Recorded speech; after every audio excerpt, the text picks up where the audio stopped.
Hello, my name is Jacob. I'm here with Leah, Jordan, Noel, and Emily. We are Group 8 in the Light and Sound class. Today we'll be going over our concept of taste and vibrance in the restaurant interior design. Our design concept, a few words that we wanted to go by throughout the whole process was cultural, vibrant, and simple. This lighting design conveys a feeling of enriched communication throughout the prominent use of the building, and we did that by using vibrant and vivid colors and different elements and strategies to create a modern, cultural, vibrant, and easygoing building. So for this layer, we wanted to focus on hierarchy when it came to going down corridors and in front of passive egress so that our client is able to see wherever they're walking. We also wanted to focus on the walkways around seating areas to brighten those up so that they know where they're walking, as well as areas around corners so nobody's bumping into each other.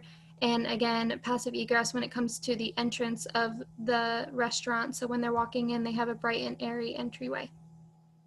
This layer, we mainly talked about how we're going to use neutral lighting above each of the seating areas, not to overpower the feeling, but to assert more of a comfortable ambient that conforms to that table specifically and like encompasses a space for a family or party-friendly experience.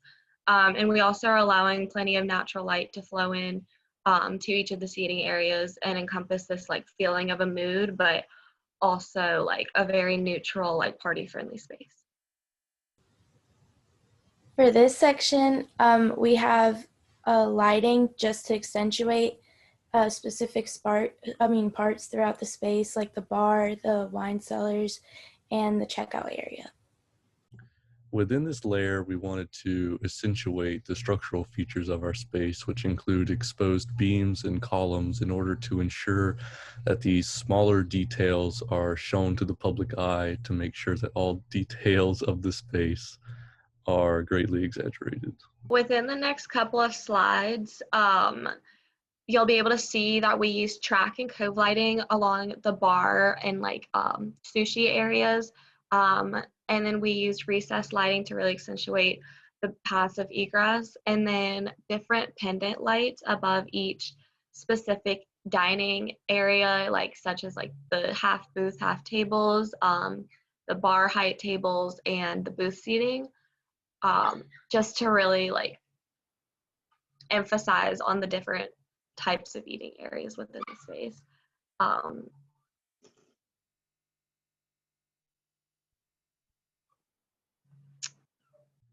In order to comply with the LEED and WELS version 2 credits, we have a lot of lighting stations within our space. Well, really one that is based centralized in the structure so that all controls can be controlled from that one location. And then along with that, the circadian system of lighting, we have our lights able to be dimmed throughout the day and brightened throughout the day so that it matches with the sunlight during the time to match the circadian system. After doing the calculations and finding the wattage and the LPD of our entire project, we found that it did comply with the ASHRA, being that our total LPD is 0.84. It did comply.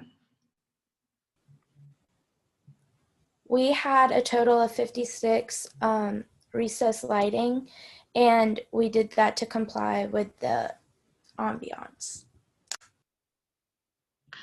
This is our legend of our luminaires for the next few slides that we're about to show. It just shows the key of the lights that are shown within the RCP and the electrical plan. This is our final RCP of the place, and this is our final electrical plan of the place. The design intent within this rendering was to demonstrate our concept of a vibrant, modern, and cultural aesthetic for the restaurant. In doing that, we applied modern wall and floor finishes with pops of color on the booths and shelves. We placed the woven lantern pendants above the booths, which created a playful and detailed pattern along the ceiling and knee wall. The design intent within this rendering was to accentuate the bar by adding colorful bar stools and having cove lighting shining down on the countertops. The cove lighting provides functional benefits while also highlighting the bar stool seating and making it a focal point within the restaurant. We placed the modern white pendants in the center to give a balance of modern and spunk to this section of the restaurant. The design intent within this rendering was to showcase our concept in the fullest effect. Therefore, several pops of color are dispersed throughout the space. We also used a fair mix of the modern and cultural pendants and added a fun and colorful mural alongside the white marble walls.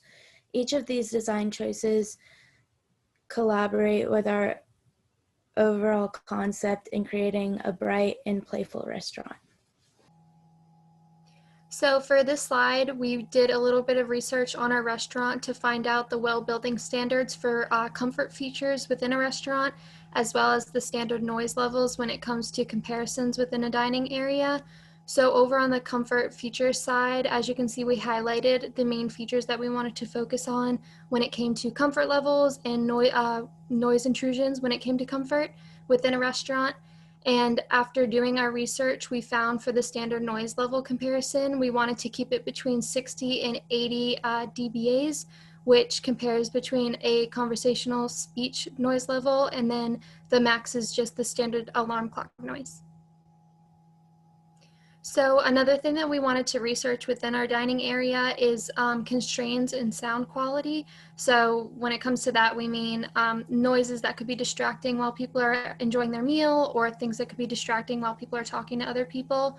So a couple of things that we touched on within our chart is noises that the electrical equipment within the bathrooms could be making, the standard noises that people make when they're walking by that can be really distracting to others, as well as the noises that come from traffic or people outside of the restaurant, because we do have a lot of windows. So those were three main things that we wanted to focus on.